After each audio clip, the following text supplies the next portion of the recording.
Nesse vídeo vamos falar sobre a companhia mineira CEMIG, as perspectivas para o fechamento do exercício de 2023 com os resultados do quarto trimestre, as expectativas para 2024, trataremos de um assunto polêmico que foi notícia no final do ano passado e ainda esse ano, que é a questão da possibilidade de federalização da CEMIG e da Copasa, e também as projeções de preço-teto, lucro líquido e margem de segurança para 2024. Por isso, bem-vindos a mais um vídeo do Rótulo Dividendo. Para você que ainda não conhece o canal, assista ao vídeo até o final e caso ele te ajude de alguma forma, considere se inscrever, deixar seu like e compartilhar para que esse vídeo alcance a mais pessoas.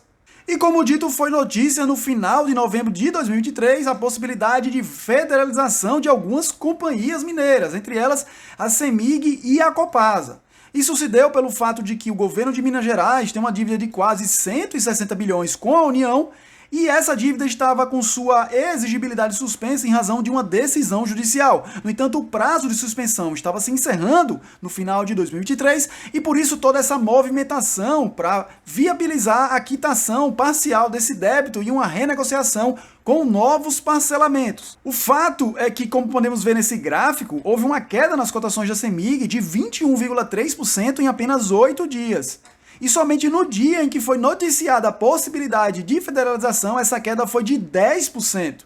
Houve uma perda acentuada no valor das ações e no valor de mercado, considerando o temor do próprio mercado com a gestão do governo federal, que historicamente, assim como todos os governos, não apresenta uma capacidade semelhante à da iniciativa privada. Isso se acentuou por conta da possibilidade cada vez mais concreta de privatização dessas companhias, transferindo sua gestão ao setor privado, gerando ganho de eficiência e possibilidade de crescimento e retorno aos investidores. Todo esse cenário poderia ser ignorado em razão dessa possibilidade de federalização. Mas nada como o passar do tempo para trazer novas perspectivas. A realidade acabou se apresentando e os obstáculos aparecendo.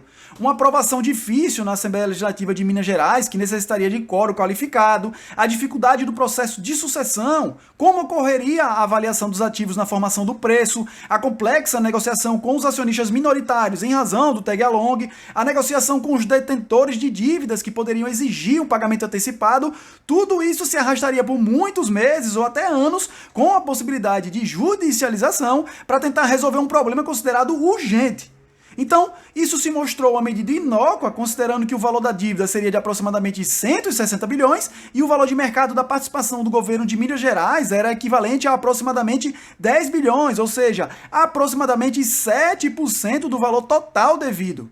E justamente por isso o mercado acordou e, como podemos ver nesse outro gráfico, quem aproveitou a oportunidade com a queda das cotações nesses ruídos se deu muito bem, porque a recuperação, como mostrado aí, foi de 15,05% nas cotações atuais. É mais uma prova de que você deve pautar suas decisões de investimento em critérios objetivos e não basear essas decisões apenas em notícias que ora dizem que sim, ora dizem que não. Agora, os dados gerais oriundos do site do Investidor 10, cotação atual da CEMIG 4, R$ 11,69, uma variação positiva nos últimos 12 meses em relação à cotação de 6,05%, como frisado anteriormente, não fosse a situação da federalização que trouxe as cotações para um patamar mais baixo e agora em recuperação, essa variação positiva seria ainda maior nos últimos 12 meses.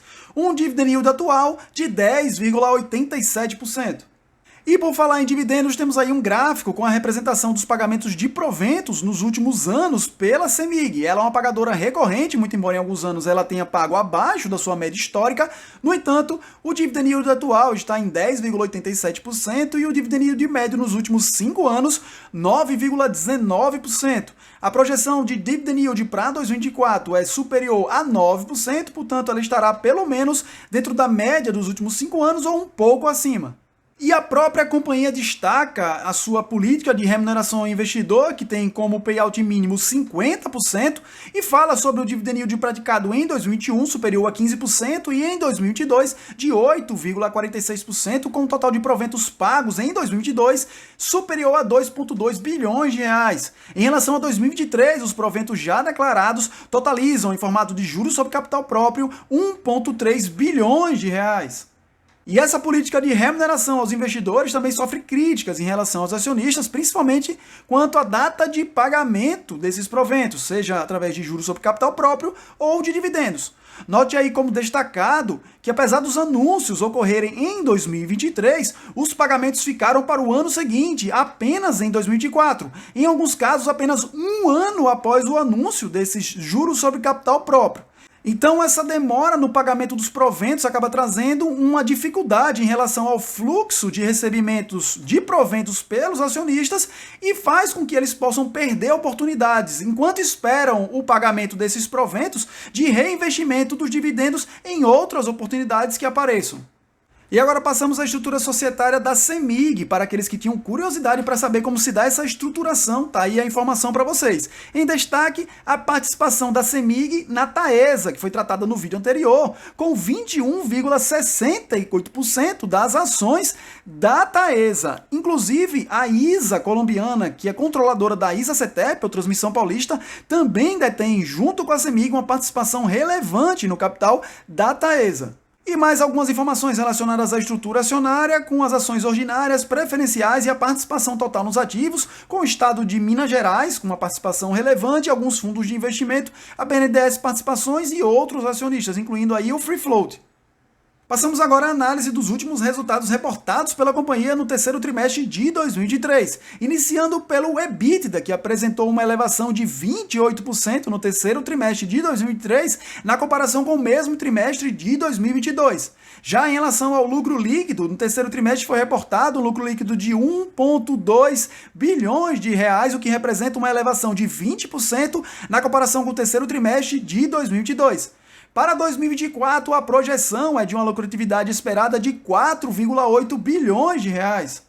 Em relação a custos e despesas operacionais consolidadas, a companhia reportou no terceiro trimestre de 2023 uma redução de 2,2% em relação a esses custos de forma geral no terceiro trimestre comparado ao terceiro trimestre de 2022. No entanto, ela enfatiza nesse gráfico ao lado o aumento de 11,1% nos custos com PMSO, ou seja, pessoal, material, serviços de terceiros e outros tipos de despesas. Elas enfatizam que esse aumento se deu em razão da manutenção preventiva de equipamentos, limpeza de faixa e maior investimento em tecnologia da informação. Outro ponto relevante para ser destacado é o perfil da dívida consolidada da companhia. E nesse caso, em relação ao cronograma de vencimento, temos um prazo médio destacado pela CEMIG de 2,6 anos.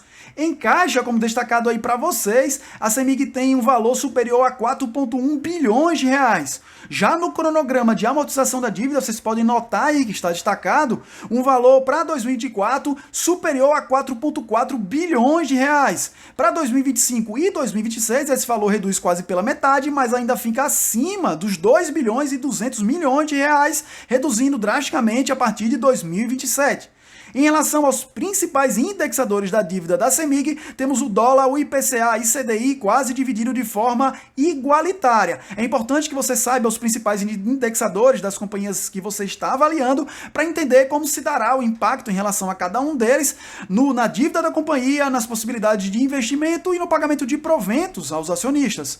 Em relação à alavancagem, temos aí uma relação de dívida líquida por EBITDA de 0,94%, extremamente controlada. Em relação aos resultados da CEMIG-D, ou CEMIG Distribuição, subsidiária que mais contribui com os resultados da companhia, no EBITDA recorrente temos um resultado de 836 milhões no terceiro trimestre de 2023, representando uma alta de quase 7% quando comparado com o terceiro trimestre de 2022. Em relação ao lucro líquido, um aumento de 4,4% no lucro líquido recorrente no terceiro trimestre de 2023, quando comparado ao terceiro trimestre de 2022. Na evolução do mercado, a CEMIG Distribuição e Geração Distribuída teve um aumento de 1,6% no número de clientes, considerando o mercado cativo e o mercado de clientes livres, representando um aumento em relação ao mesmo período de 2022. E é importante esse destaque no aumento da base de clientes da CEMIG e de outras empresas do setor elétrico, principalmente em relação aos clientes oriundos do ambiente de livre contratação de energia elétrica. Isso porque foi postado um vídeo recente aqui no canal tratando sobre as mudanças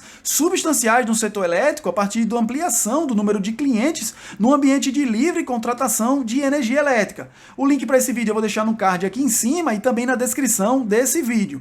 E como existe a projeção de que até 2032 todas as unidades consumidoras estejam aptas para explorar o ambiente de livre contratação, fazendo suas tratativas em relação à demanda energética diretamente com as geradoras, é importante que a partir de agora todas as empresas que exploram o setor elétrico se posicionem bem e aumentem as suas bases de clientes, principalmente em relação aos clientes livres, para que nesse futuro, quando houver a ampliação total e irrestrita desse mercado, elas não percam relevância. Confirmando esse foco da CEMIG, temos aí o portfólio da companhia e em destaque o Mercado Livre, onde a própria empresa afirma ser a maior comercializadora do Brasil no Mercado Livre, detendo 15% do mercado, com mais de 4.500 clientes no ambiente de livre contratação. No tocante às perdas na distribuição de energia elétrica, a companhia reportou em setembro de 2023 uma redução considerável em relação às perdas, ficando no patamar de 10,57%, bem abaixo do limite regulatório, que seria de 11%. E é importante ainda destacar a subsidiária Gasmig, que atua na distribuição de gás e contribui decisivamente com o aumento do EBITDA e da lucratividade líquida da companhia. O EBITDA reportado pela Gasmig no terceiro trimestre de 2023 foi de 231 milhões, o que representa uma alta de 42,6% na comparação trimestral com o ano passado, e o lucro líquido de 139 milhões no terceiro trimestre, representando uma alta superior a 24% na comparação com o terceiro trimestre de 2022. E chegamos, enfim, à projeção de lucro líquido e preço teto para 2024. O lucro líquido projetado, como dito anteriormente, é de 4,8 bilhões de reais. O payout projetado fica dentro daquilo definido na política de remuneração aos investidores, 50%. Cotação atual da CEMIG 4 é de R$ 11,69. Então, se você deseja um dividend yield de 6%, o preço teto é de R$ 18. Se deseja 7%, o preço teto é de R$ 15,50. 8% com R$ 13,50, 9% com R$ 12,00 e 10% com R$ 11,00. Em outro gráfico, nós temos, além do preço teto, a margem de segurança, considerando a cotação atual de R$ 11,69. Então, se você deseja um dividend yield de 6%, a margem de segurança é superior a 35%. 7% com mais de 24% de margem, 8% com 13,41%, 9% com 2,58%. Apenas se você deseja um dividend yield de 10%, essa margem já foi ultrapassada em 6,27%. Então, considerando todas essas análises e projeções, por hoje é isso, se inscreva em nosso canal e até o próximo vídeo.